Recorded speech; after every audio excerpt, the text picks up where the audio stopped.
নমস্কার, নবরত্ন কিচেনে আপনাদের সকলকে জানাই স্বাগত। তা আজকে একটা সবজি রেসিপি নিয়ে এসেছি, ঝিঙে আর আলু দিয়ে মাছ দিয়ে পাতলা একটা ঝোল করব। এই যে ছেলে বাজার থেকে একটা ছোট মাছ কেটে নিয়ে এসছে, ছোট কাতলা, আর ঝিঙে আর এই আলু দিয়ে একটা ঝোল, খুব কম মশলায়। আপনারা সম্পূর্ণ ভিডিওটা দেখতে থাকুন। তো চলুন যাই সবজিগুলো কাটাকাটি করুন।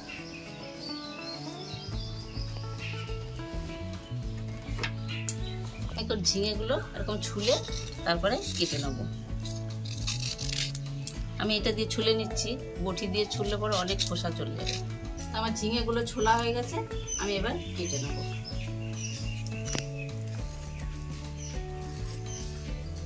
এরকম করে ঝিঙেগুলো কেটে নেব। ঝিঙেগুলো একদম কচি। আমি যে ঝিঙে আর আলুগুলো কেটে নিয়েছি, আলুগুলো এরকম সরু সরু করে কেটেছি, আর উনানটাও ধরিয়ে নিয়েছি। এবার কড়াইটা বসিয়ে দেব।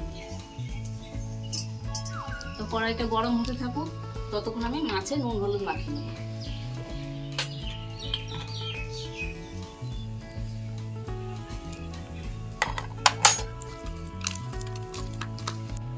কড়াইটা গরম হয়ে গেছে, এবার তেল দিয়ে দেবো।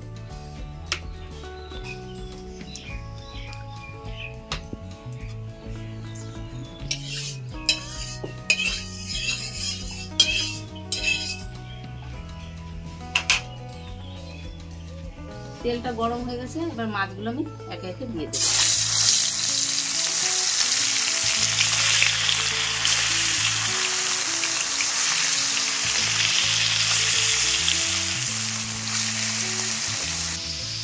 মাছটা একটু ভাজা হোক, তখন আমি একটু জিরে বেটে নেব।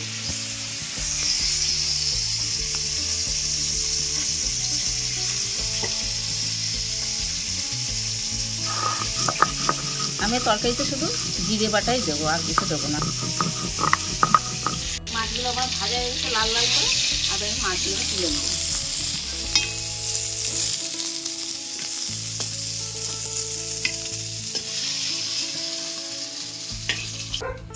আমি মাছ ভাজার তেলে একটু তেল দিয়ে দেবো, আর ফোড়নে দেবো জিরে আর শুকনো লঙ্কা।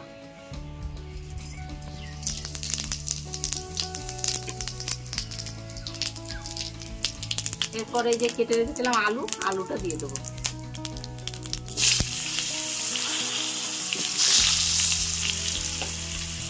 আলুটা সামান্য একটু আমি ভেজে নেব।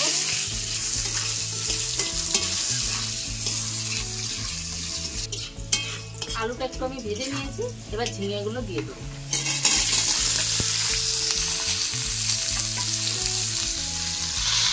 তারপর দিয়ে দেবো লবণ, হলুদ।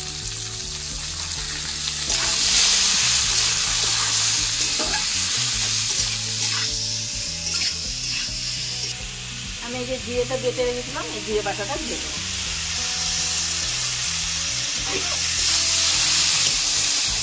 এটা দিয়ে একটুখানি কষিয়ে নেবো, তারপর আমি জল দেবো।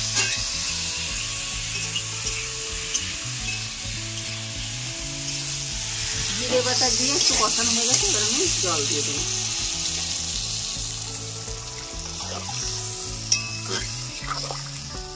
জলটা দিয়ে একটু ঢেকে রাখবো, তবে ঝোলটা ফুটে গেলে মাছ দেবো।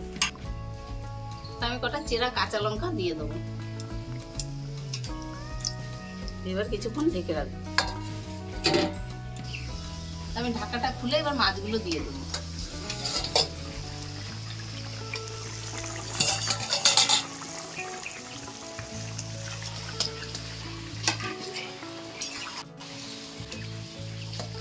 গরমের দিনে এরকম ঝিঙে দিয়ে পাতলা পাতলা ঝোল খুব ভালো লাগে।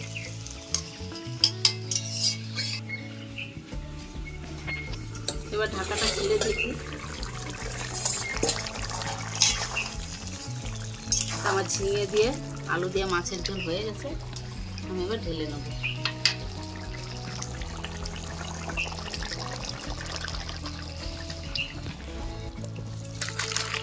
আপনারাও গরমে এরকম পাতলা পাতলা ঝোল কম মশলায় খাবেন, খুব ভালো লাগে। তা আমার এই ঝিঙে দিয়ে আলু প্রিয় মাছ দিয়ে পাতলা ঝোল। আপনাদের এই রেসিপিটি কেমন লাগলো কমেন্টে জানাবেন। আর যদি ভালো লেগে থাকে তাহলে আমার চ্যানেলটিকে সাবস্ক্রাইব করে আমার পাশে থাকবেন। তাহলে দেখা হচ্ছে অন্য কোনো রেসিপিতে।